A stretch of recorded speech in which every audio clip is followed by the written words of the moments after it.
Hey y'all, it's Pastor Laura here, and today we're going to talk about labels. One thing I found in this world is that everyone you encounter, if you encounter them for a couple of seconds or longer, is going to put a label on you, good or bad. We just kind of do this as human beings to get by. This is a customer, this is an employee, right? Those are labels. They're sometimes helpful for us to categorize, right? Here's a member of my congregation, here's my pastor. But labels often move into unkind things. We can like them. We can be labeled as successful or brilliant or popular, but we might also receive unkind labels, dumb or nerdy or fat, stupid, failure. And the thing that God reminds us is, first of all, that we don't look to the world to tell us who we are. That God is the one who shaped us and created us, and he made us good. And yeah, we have sin and we screw up and we're imperfect, but God loves you. He loves you. He created you.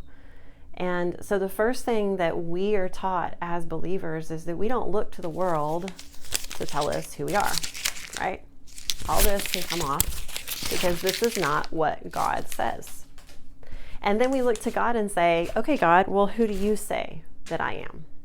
And then that's what shapes our heart.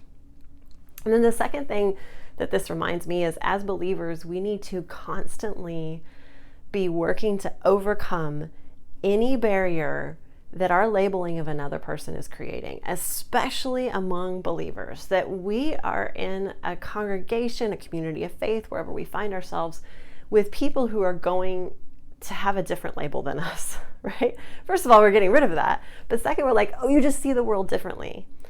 And one of the ways that the world changes is if we believers can stop labeling people as anything other than God's child and my neighbor who I'm called to love.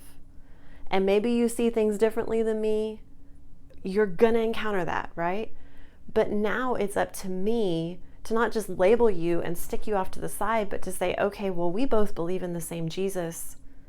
So how do we let that love of Christ cross the label boundaries? So I hope that this is helpful to y'all.